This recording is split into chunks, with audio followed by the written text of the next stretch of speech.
What's going on, y'all, and welcome back to another Etheria restart video. I got a lot of news, but first let's talk shop. This is going to be a huge week. Not only are there 2 new animuses coming, we're also going to check out the patch notes real quick. At least there's a few things that I want to discuss real fast, but the main thing this video is going to be about is that 2x event, of course, and you're going to notice that I am currently overcapped on energy stabilizers. And I'm going to tell you exactly why here in just a minute. But thank you so much for tuning in. Make sure you check out why. And I'm going to go over a lot of things in terms of, like, if you did do last event, what should you do differently this time? If this is your first event, I'll give you some ground rules and at least just some basic info. And hopefully this will help you guys out maximizing this 2x event in Etheria restart. So once again, thank you so much for tuning in. Let's go ahead and jump straight into it. So let's just start with the basic patch note review. We're going to get some 200 Hydra Crystals. There's going to be the new characters, Fucho and Nehor, and I think both of these actually have a lot more potential. Every time I think more, look at different videos, people talking about them, I think they look more and more promising. And originally, where I wasn't super excited, I do think I will be taking, or at least pulling Fucho for sure, maybe Nehor. We'll see. Other than that, though, guys, let's see what else. We have some Animus outfits. Remember, I think, in my opinion, guys, like, I really want Etheria to get some actual skins and not just recolors. I really want them to push creating some actual skins in the game. So hopefully that can happen sooner than later. We have the Dreamscape, and if you missed the big hyper talk or the dev interview with Jack, he did mention this is going to be one of the main ways we're going to get a lot of Etheria coins. There's going to be a lot of rewards here in general, but these kind of events is where they plan to give us more coins so that we can upgrade our modules, our gear. So stay tuned for this. We'll definitely be checking out this week. I'll make a guide on it and all that good stuff. We have anti-sync echoes. Nice. Okay, so I was already done with 42 for a minute. Now we have up to 48, so that's going to be very fun. It's looking like Rahu and Born with some stages in between. Okay. And then, where's that the story? New story added. Wait, interesting. I don't know if that, I think that's not the anti-sync because we already had Rahu. But anyways, Union Anchor, there's a phase 4 boss. Okay, cool. So they're already adding some extra PvE stuff, not just the Dreamscape. And then it looks like we have Midsummer Fest. What is this? Is there any info on Midsummer Fest? I don't have anything to click, but this is what the video is going to be about, guys. The blessings galore. So stay tuned. I'm going to finish up the patch notes, but this is going to be the main thing we talk about here. The next newly added 2x event. And remember, Jack said these are going to be happening every 4 to 6 weeks. So expect these on the regular. Get used to it. Start planning around them. They're definitely worth investing into. And then we have an esports carnival for the upcoming big PvP tournament, the EWS, and it seems like we can place bets on that. Okay, which machine? Round 2. Okay, I think that's for the, is that the Real Mocha little vending machine? And then these are all kind of some stuff here for United Front, which definitely needed some fixings. There's some stuff with Tiamat and Amber, mainly from PvP scenarios, I believe. But one big thing I wanted to talk about here real fast, guys. There's not too much else in here. If there's something I do miss, make sure y'all shout it out in the comments. Anything that's super important, like gameplay-wise. But the one that I saw that I thought was very interesting. Let's see. I think it must be at the very bottom. Right here, guys. Increase the storage limit for preset loadout from 30 to 100. They over triple the amount of loadouts we can make. And remember, loadouts are great, but we still need things like team loadouts that lock in for PvP versus PvE. And Jack once again said that they are going to address this in a future update. They're looking into it. They're testing right now. But at least for now, this is a nice start, because I know at least I already have 30 individual presets. It is still annoying, like we need more ways to like search through them, sift through them, organize them, but at least now we can make more than 30, and they gave us up to 100, which is kind of crazy.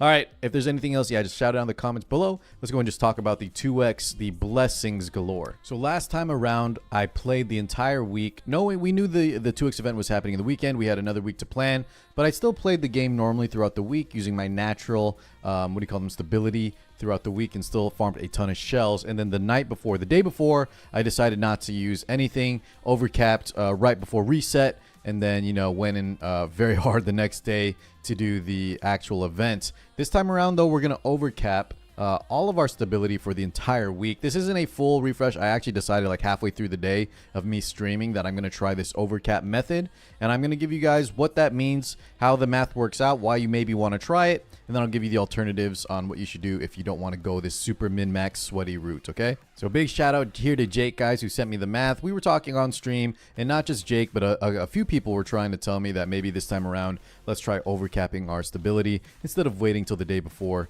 and really try to min-max this. So shout out once again to Jake and a few others like Logos, but they were telling me there's a double drop event. They're outlining this just very easy to read for everybody. It's going to be happening Saturday, as we all know.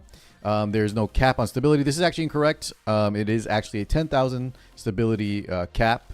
However, he's talking about you don't get natural stamina, stability, energy if you are over your limit, right? Which is normal. However, you can still use 10 refreshes daily, he says, for 1,000 stability, and then just not spend your stability to keep it banked. You can also bank the daily quest and union stability. Very important, guys. The daily quest and union stability.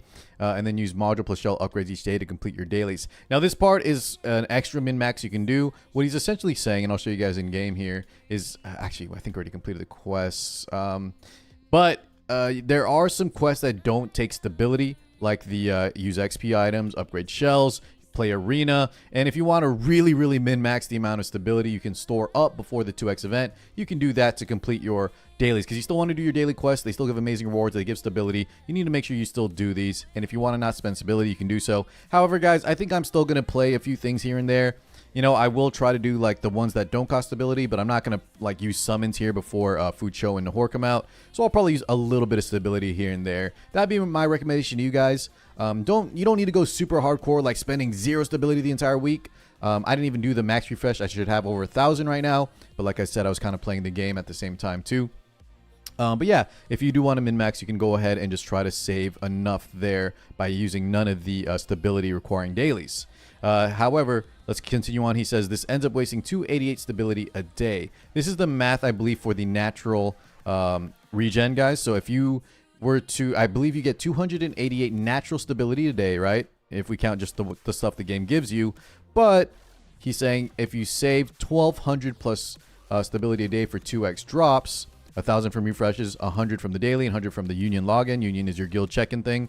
You are spending on refreshing stability anyways. This is much more efficient and gains you 912 extra stability a day, assuming you were going to spend that stamina threshold, investigation, or GP, which we should be doing this week. So in case you guys are just checking out, I know this happens to me too. If your brain already shuts off anytime you see any type of long division, it's not even long division, but math, multiplication, some PEMDAS, just understand here, and you can trust me, bro, on the math, that essentially if you were going to farm a lot this weekend, it is actually better to overcap and not play throughout the week, right? Instead, try to save as much as possible, keep refreshing, but just store it up. And even though you're not getting the 288 natural stability regen, this will be definitely worth it overall when we farm this weekend, right? And he has even some extra math here. Net 912 stability is what we're going to gain.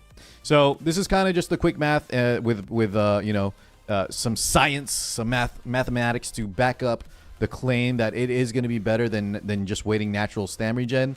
In my opinion, though, you don't have to do this. I really want to this time around, though. Let's segue into the next section, and I want to talk about what I want to do differently this time around. So the first time around the 2x event, guys, I did a crap ton of both investigation and the outposts. Investigation is very nice because normally this thing is not very nice to farm. And this loot table is actually a little bit deceiving. You can actually get Hydra Crystals, the Blue Shadow Prints, and Summons. Now, I'll tell you something that I spent a lot of energy, and I only ended up getting like 20 Summons playing this for like 8 hours, I think, is what I was farming investigations for. Constantly 10x in the background. I only ended up getting like 20 summons. Some people in my chat got like up to 50, depending on how much they farmed throughout the day. Some people got like close to 0. So your mileage may vary. It's extremely low chance. But if you spike, you can get a ton of summons. The nice thing is, though, you're going to get a lot of these Blue Shadow Prints, a lot of XP to level up characters, and you're going to get a lot of Hydra Crystals as well. These very important universal currency. So this is obviously very nice to farm, and especially if you guys aren't in like Health War Inferno yet, you want to be spending a lot of time in here during the 2x event. It's going to be very worth your while. Now, this time around, though, I'm going to spend not a lot of time in here, if any at all, and I'll tell you why. I will be farming some GP outposts just because I want to stock up more on these materials. This is also an area that doesn't feel good to farm when when there's no 2x event. It's okay. Obviously, you have to do this to upgrade your units, especially with the prowess, the lattice upgrades. The stats are very nice, but in general, right, it just doesn't feel good to farm instead of doing like shells or modules. But I do want to get like a good stockpile. I think I still have plenty of reds from last time, but things like the disorder, I am running very low on here, as you guys can see, running out. And I think, what is it, the green as well, I'm running very low on too. So yeah, I'll stockpile just a decent amount of this. Now the difference this time around though, where last event I ran a lot of investigation, a lot of GP outposts, guys, this time I'm going to be spending so much time in like Doki Doki. Now I'm at the point where I really want gear. I especially want these triple Swift Rush matrices to get those speed, and I want all types of this gear. Right side gear, I want effect accuracy, I want attack, I want HP. I need a lot of triple Swift Rush so that I can maximize my matrices combining with like Inferno shells. Same thing with the left side gear. I want a lot of triple Swift Rush on the helmet, on the transistor, and the ring. In general though, like I could use some extra Swift, the Swift raid gear, and then there's some harvest, some evil guard, anything extra beyond that. Time weave is very, very important PvE too, if you were not aware. So I'll be spending a lot of time in Doki on top of that. And that's just me personally. I think a lot of people do want more Swift Rush gear, so this is always a safe one to farm. But for example, if you need, like, I did farm a lot of Termaton last time around as well with the Dot team. If you guys need to upgrade your DPS units, right? You want that Keen Eye, that Fury. If you're starting to get into those, the Nico Nanas, the Hoyans, you're getting these. You want these Fury Edge 6 pieces. This is a great time to farm the Termaton because you'll be getting double modules. So that's just my suggestion. If you are in that Hell 4 Inferno range, I would start shifting more towards module drops, depending on how far into the game you are. That's going to be my plan. But if you guys are still newer and you have trouble farming, like let's say Hell 4, because I think the cutoff for me is, guys, between Hell 3 and Hell 4. Hell 3 still has the pink quality gear. Is that outstanding? Where the Hell 4 is where you start getting only mythics, and I think Hell 4 is really where you want to focus. If you're able to get at least Hell 4, I would say you can start farming modules, but if you can only do a Hell 3 or under, I would just spend a lot of time in investigation once again and the outpost. So let's go ahead and recap real fast.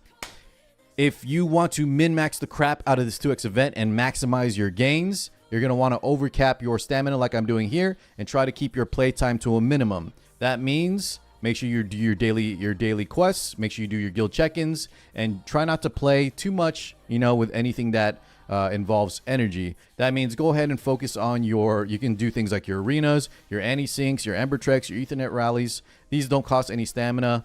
And then, I said the arena, the PvP stuff as well. You can go ahead and get that done earlier on in the week. However, if you guys aren't that competitive, you don't have a lot of time this weekend, then go ahead and just play normally. I would say try and stockpile definitely some of these stabilizers. Try to keep an amount of stabilizers or energy ready, like on Friday. If you want to overcap, do a little bit extra, and then that'll lead you into Saturday, and you can farm a lot of investigation GP and module drops. Long story short, like I said last time, don't beat yourself up over this. If you want to min-max and follow me along, you can follow me throughout the week. I'm actually going to be playing a alt account with no Lily, no Kloss, and no APEX SSRs, and try to see, how far we can get and how, easy or hard it is without Lily and those other OP characters. That'll be my kind of thing that I'll be able to do while I wait and not use my stability throughout the week. But just make sure this weekend, if you are able to play, do any amount of investigation GP outpost or module farming, and you'll be way ahead of people that are either not playing yet or aren't able to play this weekend or skip the event, right? The 2x event, trust me, is so dang good. It's literally just double your efficiency, and for things like the investigation where you get like those double summons, those double shadow prints, it feels even better. So go ahead and just look forward to this weekend. Try to get as much as you can out of it, and don't beat yourself too much if you miss out, if you just can't do as much as you want, because once again, we will be having these 2x events every 4 to 6 weeks according to Jack. So thank you guys so much for tuning in. Stay tuned for more content, and I appreciate every single one of y'all. I'll catch you all in the next one. Peace out, guys.